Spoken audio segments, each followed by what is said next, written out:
चीन पूरी सीमा पर लगातार हरकत कर रहा है। हाल ही में 25 जुलाई को उत्तराखंड के चमोली जिले के बाराहोती में चीन के सैनिक दिखाई दिए। जनमन में आज बाराहोती से एबीपी न्यूज संवाददाता रणबीर की विशेष रिपोर्ट।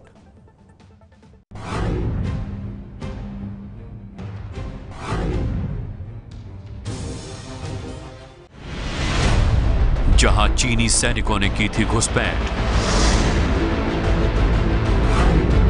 एक हफ्ते में चीनी सैनिकों ने 2 बार इस बाराहोती गांव में दस्तक दी, चरवाहों को भगाया और वहां पे करीब 2 घंटे बिताने के बाद वो उस पूरे इलाके का जायजा लेकर वापस चीन में चले गए। जहां तक जाने की किसी को नहीं है इजाजत। इसके आगे कोई आबादी नहीं है और ना ही किसी को जाने की परमिशन है। जहां सांस लेना भी मुश्किल है। मैं लगातार इस जगह पे हाफ रहा हूं क्योंकि इस जगह पे हवा का दबाव काफी कम है।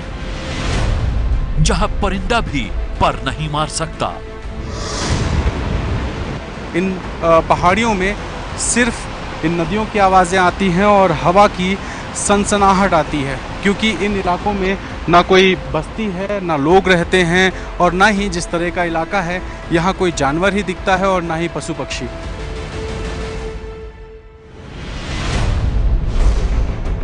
ऐसे दुर्गम इलाके में पहुंचा एबीपी न्यूज।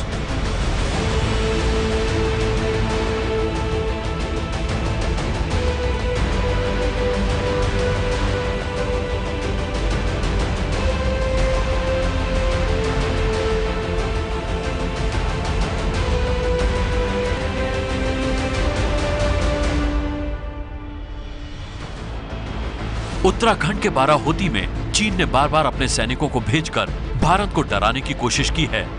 बाराहोती एक सिरे से भारत है तो दूसरे सिरे पर चीन।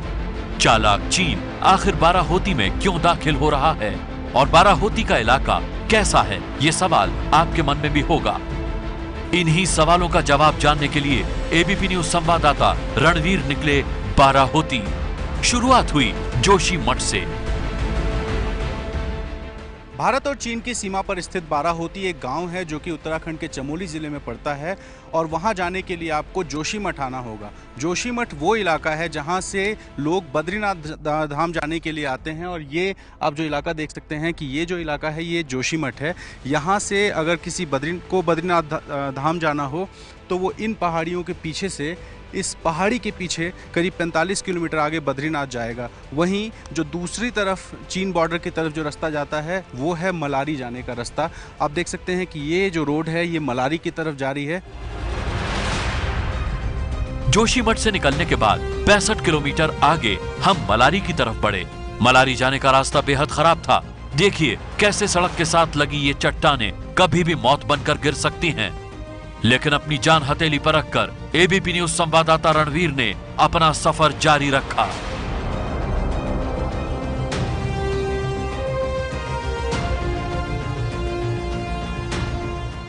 बाराहोती जाने का रास्ता बेहद मुश्किल है और यहाँ हम पहुंचे हैं भापकुंड। भापकुंड वो जगह है जहाँ से नदी बहती है और आप देख सकते हैं कि नदी में जिस स्पीड में पानी आ रहा है, इस स्पीड की वजह से ये जो पुल है इस ऊंचाई तक इस पानी के छींटे आ रहे हैं और ये दुर्गम रास्ते हैं। यहाँ से आप देख सकते हैं कि आर्मी ने एक बोर्ड लगाया है जिसमें गाड़ियों की स्पीड लिमिट है 10 किलोमीटर, यानी कि कोई भी गाड़ी अगर आती है तो वो 10 किलोमीटर की स्पीड से आगे जा सकती है। तो आप अंदाज़ा लगा सकते हैं कि कितने मुश्किल रास्ते होंगे। और यहाँ पे चूँकि पहाड़ियाँ हैं, पत्थरों की पहाड़ियाँ, और आर्मी ने इन अपनी गाड़ियों को गुजारने के लिए ये लोहे के अस्थायी पुल बना रखे हैं जो कि एक पहाड़ी को दूसरे पहाड़ी से जोड़ती है।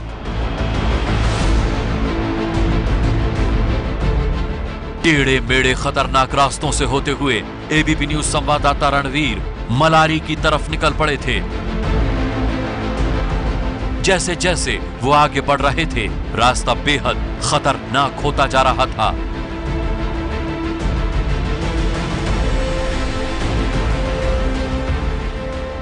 और आखिरकार रणवीर मलारी पहुंच ही गए। यहाँ से आगे जाने के लिए परमिशन लेनी होती है। और अगर मैं आपको इस जगह पे दिखाऊं तो आप देख सकते हैं कि मेरी दाहिनी तरफ ये जो जगह दिख रहा है ये आईटीबीपी का कैंप है, जहाँ आईटीबीपी के जवान और अधिकारी रहते हैं और यहीं से उनकी अलग अलग जगह ड्यूटी लगती है। इसके अलावा जो सामने की तरफ एक छोटी सी बस्ती दिखाई दे रही है, यही बस्ती है वो मलारी गांव, जो कि इस पूरे इलाके का आखिरी गांव है। और इसके अलावा ये आप देख सकते हैं कि ये जो पहाड़ियाँ हैं, ये पहाड़ियाँ बिल्कुल बर्फ़ से ढकी हुई हैं। ये जो इलाका है ये पूरा सारी पहाड़ियाँ जो हैं ये करीब 6 महीने पूरी तरीके से बर्फ़ से ढकी रहती हैं। मलारी तक पहुंचना जितना खतरनाक था, वहां रुकना उससे भी ज्यादा मुश्किल। समुद्र तल से 9,826 फीट की ऊंचाई पर स्थित मलारी में हवा का दबाव कम था। हमारे संवाददाता रणवीर और कैमरा पर्सन विशेष पांडे को सांस लेने में काफी दिक्कत आ रही थी।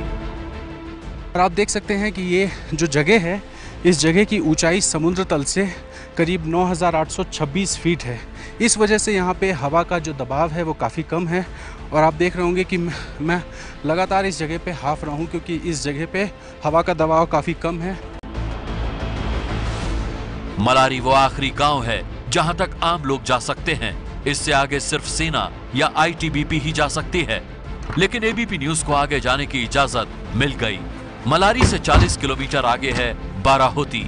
यहाँ का रास्ता और भी दुर्गम और जोखिम भरा है।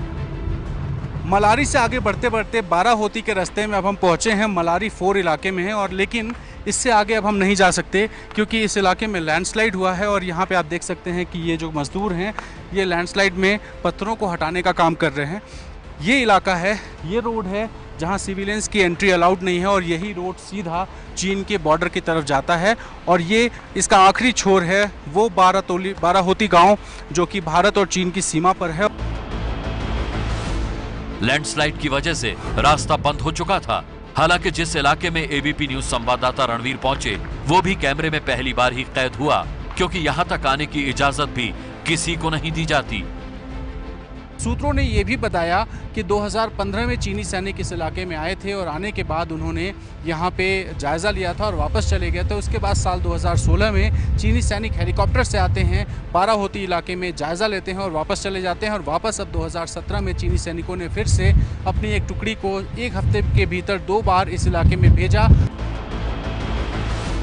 भारत और चीन के बीच 3,488 किलोमीटर की सीमा लगती है, जिसमें जम्मू कश्मीर के साथ 1,597 किलोमीटर की सीमा है।